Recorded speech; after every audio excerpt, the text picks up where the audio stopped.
అందరికీ నమస్కారం. రాజానగరం నియోజకవర్గంలో ఎలక్షన్ల ముందు ఈ యొక్క గాంధీబొమ్మ సెంటర్లో పలువేరువారి వీధిలో ఒక చిన్న ఆఫీస్ ఉండేది. అది పరిపాలన సౌకర్యం లేక చాలా ఇబ్బందులు పడుతూ ఉన్న తరుణంలో ఒక మంచి ఆఫీస్ ఏర్పాటు చేసుకోవాలని ఈ యొక్క జూపూడి వారి ఒక బిల్డింగ్ కొత్తగా కన్స్ట్రక్షన్ చేస్తుంటే వాళ్ళ బిల్డింగ్ తీసుకున్నాం.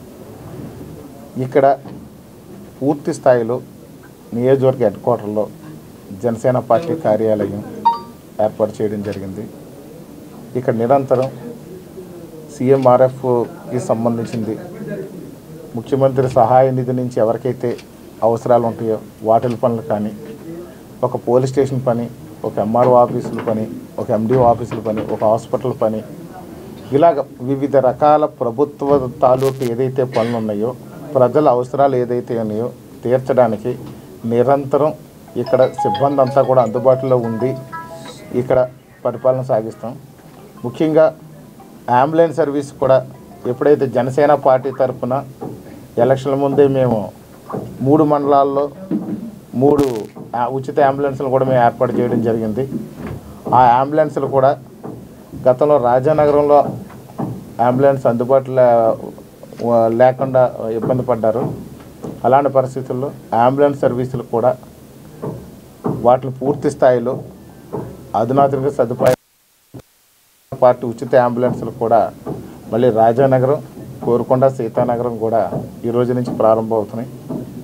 ప్రజలు వినియోగించుకునే విధంగా చేస్తాం. అంటే యాక్సిడెంట్లు అవుతున్నాయి. అదేవిధంగా ఈ యొక్క అత్యవసర పరిస్థితుల్లో వైద్య సదుపాయాలకి తరలించడానికి ఇంకా ఇబ్బందులు పడుతున్నారు. ప్రభుత్వం కూడా కొత్త అంబులెన్స్ త్వరలో శాంక్షన్ చేయబోతుంది.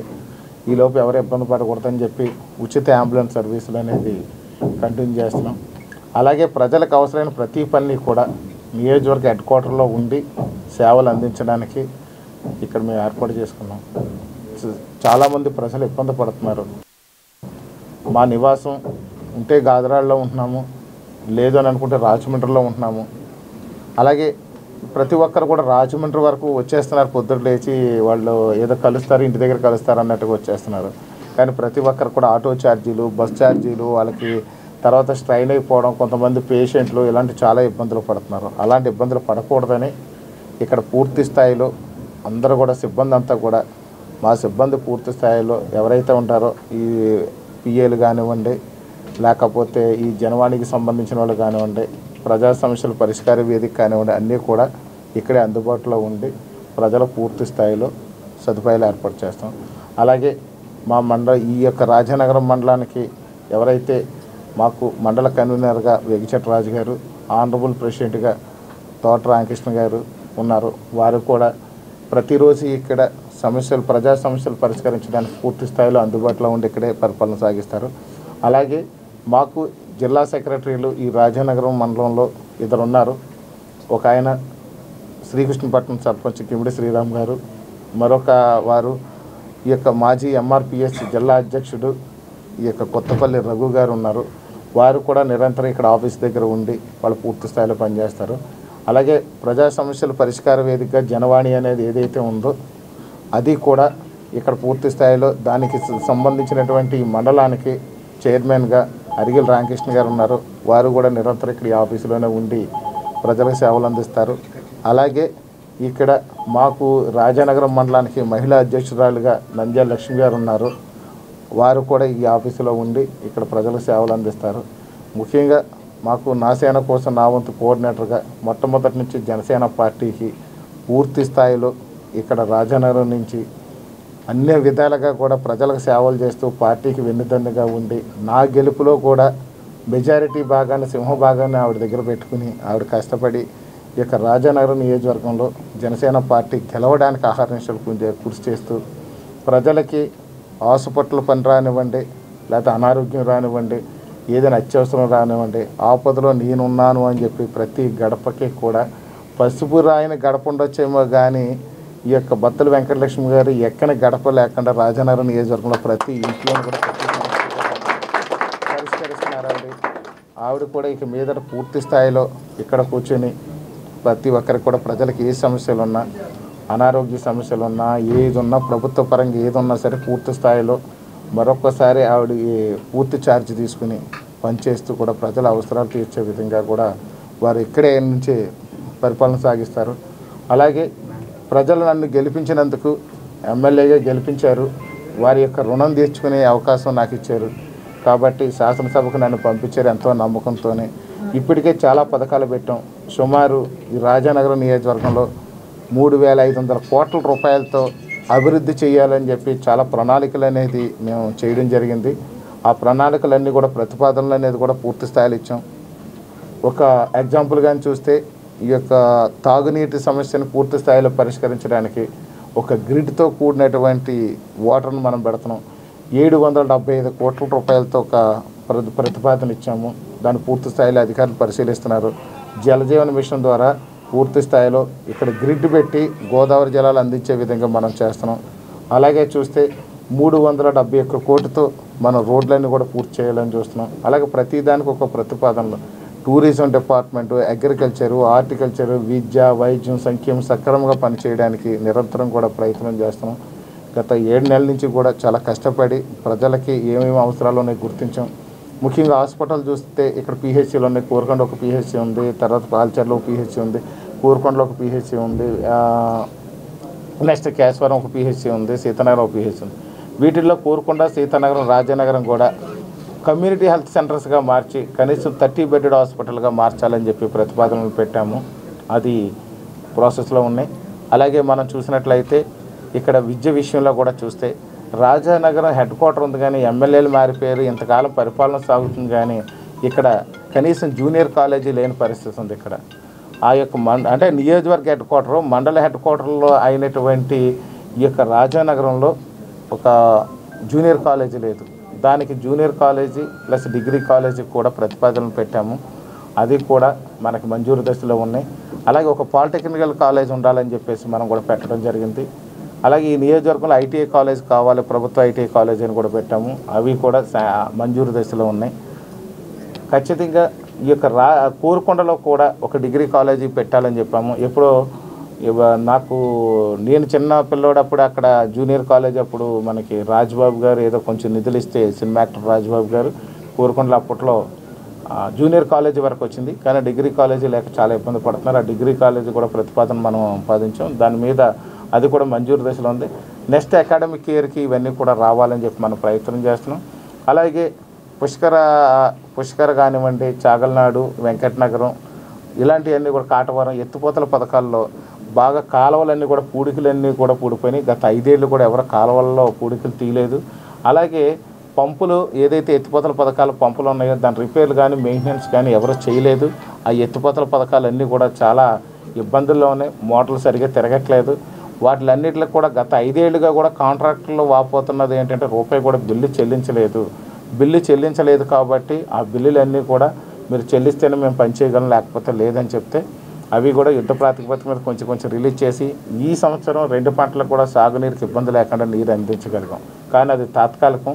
పూర్తిగా పూడికలు తీసి ఆ యొక్క పంపుల రిపేర్లు అనేది సక్రమంగా చేసి ఇప్పుడు 7 పంపులు పుష్కర్ ప్రాజెక్టుకు ఉంటే, పుష్కర్ ఎత్తిపోతల పథకాలకు ఉంటే ఒక పంపే పనిచేస్తుంది. 7 పంపుల్ని కూడా రన్నింగ్లో పెట్టే దిశగా కూడా ప్రతిపాదించాము. దానికి కూడా ఇరిగేషన్ డిపార్ట్మెంట్ వారు కూడా చేస్తున్నారు. సాగునీరు ఖచ్చితంగా సక్రమంగా అందించే విధంగా నెక్స్ట్ ఫ్రంట్ నుంచి మనం చేయడానికి సిద్ధంగా ఉన్నాం. అలాగే చూస్తే సత్యసాయి డ్రింకింగ్ వాటర్ ఉంది. సత్యసాయి డ్రింకింగ్ వాటర్లో అసలు భయంకరమైనటువంటి ఇబ్బందులు ఉన్నాయి. అది కనీసం గడిచినటువంటి 5 ఏళ్ళలో కూడా ఈ సత్యసాయి డ్రింకింగ్ వాటర్ స్కీమ్లో అసలు మంచినీళ్ళు సరఫరా చేసేదానికి తాగునీరు గొంతెండిపోతున్నా పట్టించుకోకుండా ఆ యొక్క సత్యసాయి సరఫరా మంచినీరు అనే దాన్ని వదిలేశారు. మెయింటెనెన్స్ లేదు.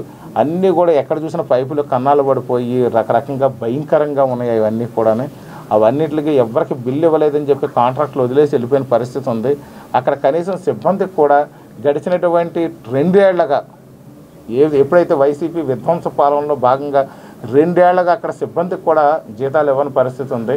ఇప్పుడు దాన్ని కాంట్రాక్టర్ని మేము రిక్వెస్ట్ చేసి వాళ్ళకి మళ్ళీ ఒక 6 నెలల జీతాలు మనం ఇప్పించాం, కొంత బిల్లు కూడా వేయించిన పరిస్థితి ఉంది. ఆ సత్యసాయి అనే దాన్ని కంప్లీట్గా అది డిస్మాండ్ అయిపోయే పరిస్థితుల్లో ఉంది. కాబట్టి ఇప్పుడు ఎక్కడ చూసినా కానీ ఆ సత్యసాయి వాటర్ లేక గోదావరి జలాలు లేకుండా ఇబ్బంది పడుతున్నారు. దాన్ని కూడా ఆ సిబ్బందికి న్యాయం చేస్తూ జీతాలు వచ్చేటట్టు చేస్తున్నాము. అలాగే దాన్ని రిపేర్లు చేసి పూర్తి స్థాయిలో డ్రింకింగ్ వాటర్ ఇస్తాం. దానికి ప్రత్యామ్నాయంగా ఒక గ్రిడ్ అనేది ఏర్పాటు చేసి, వాటర్ గ్రిడ్ అనేది ఏర్పాటు చేసి, పెద్ద పెద్ద ట్యాంకర్లన్నీ ఏర్పాటు చేసి 775 కోట్లతో మన నియోజకవర్గంలో పెట్టి ఆ కెపాసిటీకి వాటర్ సప్లై పక్క మండలం అయినటువంటి ఆ పక్కన గోకవరం మండలం, ఈ పక్కన రంగంపేట మండలానికి కూడా ఇక్కడ రాజానగరంలో పెట్టే పవర్ గ్రిడ్ ఏదైతే వాటర్ గ్రిడ్ ద్వారానే నీళ్లు సప్లై చేసే విధంగా మనం ప్రతిపాదన తయారు చేసాం. దాన్ని కూడా అది ఆమోద దశలో ఉంది. వాళ్ళు ఖచ్చితంగా ఆమోదిస్తారని చెప్పేసి అనుకున్న డిప్యూటీ సీఎం గారు దృష్టిలో పెట్టాం. వారు కూడా పూర్తి స్థాయిలో చేయడానికి సిద్ధంగా ఉన్నారు. అలాగే సీసీ రోడ్లు ఇప్పటి వరకు కూడా 56 కోట్ల రూపాయలతో మన సీసీ రోడ్లు అనేది వేస్తున్నాము. ఇప్పుడు అన్నీ కూడా పూర్తి స్థాయి అయిపోయే దశలో ఉన్నాయి. గతంలో చూస్తే కొబ్బరికాయలు కొట్టి కనపడకుండా వెళ్ళిపోయిన నాయకులు చూశారు. ఇప్పుడు కొబ్బరికాయల సిస్టమ్ తీసేసి మేము రోడ్లు వేసి రోడ్లు కనిపించే విధంగా రోడ్లు వేస్తున్నాం. మనం రోడ్లన్నీ కూడా చాలా ఎప్పటి నుంచో ఉండిపోయిన రోడ్లన్నీ కూడా ఇప్పుడు వేస్తున్నాము. అలాగే త్వరలో డ్రైనేజీ వ్యవస్థను కూడా మనం మొదలు పెట్టబోతున్నాం. ఇక్కడ చూస్తే రైతులకు కూడా ఆల్మోస్ట్ ఆల్ ఇప్పుడు ఏదైతే ఉందో 2800 మెట్రిక్ టన్నులు తప్ప మిగతా ధాన్యం అంతా కూడా నియోజకవర్గంలో కొనుగోలు చేసాము. అందరికీ డబ్బులు వేశారు. ఒక 2800 మెట్రిక్ టన్నులకు మాత్రమే ఇంకా డబ్బులు పడాల్సి ఉంది. అది కూడా ధాన్యం కొనుగోలు అనే దానికి టార్గెట్ మనం ఇస్తుంటే పక్క కాన్స్టిట్యున్సీ నుంచి వచ్చి మన కాన్స్టిట్యున్సీలో వేసేస్తున్నారు, వాళ్ళు అమ్మేసుకుంటున్నారు. అందువల్ల ఇబ్బంది పడుతున్నాం తప్ప నిజానికైతే పూర్తి స్థాయిలో ధాన్యం కొనుగోలు చేసి రైతులందరూ కూడా సంతోషంగా ఉండే విధంగా ఇక్కడ మనం ఏర్పాటు చేసాం. అలాగే ప్రతి విషయంలోనూ కూడా ఎక్కడ ఇబ్బంది లేకుండా చూసాం. ముఖ్యంగా చూస్తే రైతులకి ఏదైతే మొదటిసారి ఇన్పుట్ సబ్సిడీ ఇన్పుట్ కాంపన్సేషన్ రావాల్సి ఉంది, మనం అప్పుడు మొదటిసారి మునిగిపోయినప్పుడు రైతులకి కాంపన్సేషన్ ఇవ్వాల్సి ఉంది. ఆర్థిక పరిస్థితి బాగాలేక ఇవ్వలేకపోయారు, కానీ త్వరలో అది కూడా వస్తుంది. గతంలో కూడా మనకి ఒకసారి ఆగస్టులో వచ్చిన వరదలకు మునిగిపోయిన అన్నింటికి కూడా మనం పేమెంట్ ఇచ్చేసాము. అది కూడా పూర్తి స్థాయిలో కంప్లీట్ అయిపోయింది. ఇక్కడ ప్రతి విషయంలోనూ కూడా చాలా కమిట్మెంట్తో ఉన్నాం. రైతులకు కానీ విద్య, వైద్యం అన్ని విధాలుగా కూడా ప్రజల కమిట్మెంట్తో పనిచేస్తున్నాం. ముఖ్యంగా చూస్తే ఇక్కడ మనం చూస్తే పెన్షన్ పెంచుతా ఉన్నాం, పెంచాము. దాని ప్రకారం సక్రమంగా పెన్షన్లు అన్నీ కూడా జరుగుతున్నాయి. అలాగే 3 సిలిండర్లు ఇస్తున్నాము. ఈ యొక్క సూపర్ 6 గురించి ఏదైతే ఉందో ఫీజు రీఎంబర్స్మెంట్ అనేది, అదేవిధంగా మనం చూసినట్లయితే తల్లికి వందనం, ఈ 2 స్కీములు రైతుకి కూడా రైతు భరోసా ఇవ్వాల్సినటువంటి అవసరం ఉంది. అన్నదాత సుఖీభవ అనే స్కీమ్ ద్వారా ఈ 3 స్కీములు అనేది కొంచెం ఆలస్యం అవుతుంది. దానికి ఎందుకోసం ఆలస్యం అవుతుందని అంటే ఇక్కడ పరిస్థితి ఎలా ఉందంటే ఆర్థిక విధ్వంసాన్ని సృష్టించేసి వైసీపీ పాలన అనేది వెళ్ళిపోయింది. అది ఈ ఆర్థిక విధ్వంసంలో ఎక్కడ చూసినా కానీ అప్పులు తప్ప ఎక్కడ కూడా పరిస్థితి డబ్బులు లేని పరిస్థితి ఉంది. ఆదాయ వనరులు లేవు, అన్నీ కూడా అన్ని దారులు మూసేసి వాళ్ళు దిగేసి వెళ్ళిపోయారు. సో అలాంటి పరిస్థితుల్లో ఈ యొక్క ఆర్థిక విధ్వంసాన్ని ఎదుర్కొని వాటికి ఏదైతే అప్పుడు వైసీపీ హయాంలో అప్పులు చేశారో అప్పులన్నింటిలో కూడా వడ్డీలు కట్టుకుంటూ ఒక పక్కన పథకాలన్నీ కూడా అమలు చేస్తున్నాం. ఈ యొక్క పెట్టుబడులు కూడా భారీ ఎత్తున వచ్చినాయి కాబట్టి వ్యాపారాన్ని ఆర్థిక వనరులు వచ్చే విధంగా కూడా మనం సృష్టిస్తున్నాం. కాబట్టి ఆర్థిక సంపదను సృష్టిస్తాం, సంక్షేమాన్ని నిలబెడతాం అనేది ఏదైతే సీఎం గారు చెప్తున్నారో 100% అది జరుగుద్ది. ఇప్పటివరకే చాలా వరకు 63 లక్షల కోట్ల రూపాయలు నిధులు అనే దాన్ని ఏదైతే ఉందో పెట్టుబడిదారీ వ్యవస్థ రావడానికి సిద్ధంగా ఉన్నారు. త్వరలో ఇక మీదట అది కూడా జరుగుద్ది. నిరుద్యోగ సమస్య కూడా పూర్తి స్థాయిలో నెరవేరుస్తాము. ముఖ్యంగా చూస్తే అన్నదాత సుఖీభావ అనే దానికి రేపు రాబోయే ఈ యొక్క పంట ఏదైతే మనకు జూన్లో వేస్తారో ఆ టైంకి అన్నదాత సుఖీభావకి ఇవ్వడానికి ప్రభుత్వం అన్ని ప్రణాళికలు సిద్ధం చేస్తుంది. అలాగే తల్లికి వందనం ఏదైతే స్కీమ్ ఉందో పిల్లలకి ఎంతమంది పిల్లలు ఉంటే అంతమంది కూడా 15,000 లెక్కన ఇస్తామని చెప్పేసి మాట ఇవ్వడం జరిగింది. ఖచ్చితంగా ప్రభుత్వం ఆ మాటకి కట్టుబడి ఉంది. ఈ యొక్క జూన్లో రేపు పొద్దున ఏదైతే అకాడమిక్ ఇయర్ స్టార్ట్ అవుతుందో ఖచ్చితంగా మాత్రం ప్రతి తల్లి అకౌంట్లో కూడా రేపు రాబోయే రోజుల్లో మన స్కూల్స్ ఓపెన్ చేసిన వెంటనే కూడా తల్లికి ఇవ్వడం జరుగుద్ది. ఏ పథకాలు ఎక్కడ పెండింగ్ లేవు. రాజానగరం నియోజకవర్గం ప్రస్తుతం చాలా ప్రశాంతంగా ఉంది. బ్లేడ్ బ్యాచ్లు లేవు, గంజాయి బ్యాచ్లు లేరు, గంజాయి వ్యాపారాలు లేవు, భూ కబ్జాలు లేవు, స్థల కబ్జాలు లేవు. అదేవిధంగా చూస్తే రౌడీసం లేదు. ఇక్కడ ప్రశాంతమైన వాతావరణం నడుస్తుంది. ఇసుక దోపిడీలు లేవు, మట్టి దోపిడీలు లేవు. ప్రభుత్వం అంతా ప్రశాంతంగా ఉంది. ప్రజలు కూడా సంతోషంగా ఉన్నారు. కాకపోతే ఏంటంటే వైసీపీ ప్రభుత్వంలో జరిగినటువంటి ఆర్థిక విధ్వంసం వల్ల పథకాలు ఇంకా కొన్ని అమలు చేయడం తొందరగా చేయాల్సి ఉంది. కానీ ఇప్పుడు చేస్తాము. ఖచ్చితంగా ప్రజలకు ఏదైతే మాట ఇచ్చామో సూపర్ 6 అనేది 100కి 100% అమలు చేస్తాం. 20 లక్షల ఉద్యోగాలు యువతకు ఖచ్చితంగా ఇచ్చి తీరుతాం. ప్రభుత్వం కూడా అన్ని విధాలుగా కట్టుబడి ఉంది. త్వరలో ఇప్పటికే అభివృద్ధి పట్టాలు గేర్ మార్చి పరిపాలన అనేది స్పీడ్గా వెళ్ళటం మొదలైంది. త్వరలో అన్నీ కూడా 2-3 నెలల్లో అన్ని ట్రాక్ ఎక్కితే మేము కూడా రాజానగరం నియోజకవర్గంలో కూడా పూర్తిగా నాకు వేరే బిజినెస్ లేవు, నాకు వ్యాపారాలు ఏమీ లేవు, వ్యక్తిగతమైన పనులు లేవు. చివరికి నేను డివోషనల్గా ఉన్న దాన్ని కూడా పక్కన పెట్టాను. ప్రజలే దేవుళ్ళు, సమాజమే దేవాలయం అనే మాట మన అన్న నందమూరి తారక రామారావు గారి మాటను విశ్వసిస్తూ నేను నిర్మించిన దేవాలయాలు, పూజలు, యాగాలు, యజ్ఞాలు అన్నీ పక్కన పెట్టి కేవలం ఈ యొక్క ప్రజల కోసం, సమాజం కోసమే పాటుపడుతున్నాం. నిరంతరం నా కుటుంబం అంతా కూడా దీనికోసమే పడుతుంది. ఈ గతంలో ఉన్న కుటుంబాలకి ఈ కుటుంబాలకు మాత్రం చిన్న తేడా ఉంది. గతంలో ఉన్న కుటుంబ సభ్యులందరూ కూడా వాళ్ళకు కావాల్సినటువంటి దోపిడీల కోసం రాజకీయం చేస్తే, మా కుటుంబం సమాజానికి సేవ చేయడం కోసం, ప్రజలకు సేవ చేసుకోవడం కోసం ఉంది. మాకు ఇచ్చినటువంటి పదవి రాజకీయం కోసం కాదు, మేము ఉన్నది ప్రజలకు సేవ చేయడం కోసం. పూర్తి స్థాయిలో ప్రజలకు సేవ చేస్తాం, ప్రజలకు అన్ని విధాలుగా అండగా ఉంటాం. ఏదైతే ఎలక్షన్ల ముందు మాట్లాడామో ఒక్కదాన్ని కూడా మిగల్చకుండా ఇంకో 10 ప్రజలకు ఉపయోగపడే పనులు చేస్తామేమో కానీ మేము ఇచ్చిన మాటలు ఒక్కదాన్ని కూడా వెనక్కి వెళ్ళమని చెప్పేసి అందరికీ మరొకసారి తెలియజేసుకుంటూ, ఖచ్చితంగా మాత్రం రాజానగరం నియోజకవర్గం ఇప్పుడు చెప్తున్నాను, గతంలో పాలకుల కంటే ఈ యొక్క ప్రజలకు మెచ్చే పాలనలో కనీసం 10 రెట్లు పెచ్చిగా చేసి చూపిస్తామని చెప్పి.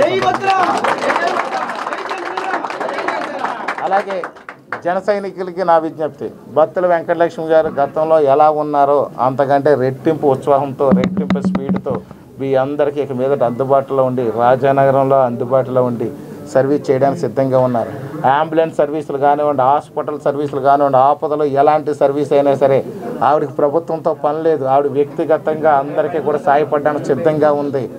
మరొకసారి మీకు మీ అందరికీ తెలియజేస్తున్నాం, ప్రతి గడపకి పసుపున్న గడప ఉందో లేదో నాకు తెలియదు కానీ ఈ యొక్క ప్రతి గడపకి బొట్టెట్టినటువంటి ఏకైక మహిళ బత్తుల వెంకటలక్ష్మి గారు. ఎలాంటి స్వార్థం లేకుండా కుటుంబంలో ఎవరు ఎలాంటి ఇబ్బందులకు పాల్పడకుండా అందరికీ మంచి చేయాలని తపంతో ఉన్నాం. మంచి చేయడానికి మీరందరూ కూడా సహకరించి, ప్రింట్ అండ్ ఎలక్ట్రానిక్ మీడియా వారు సహకరించి, ప్రజలు సహకరించి, జన సైనికులు సహకరిస్తే ప్రజలకు కావాల్సినటువంటి సుపరిపాలన అందిస్తామని చెప్పి సందర్భంగా తెలియజేస్తున్నాను. Thank you.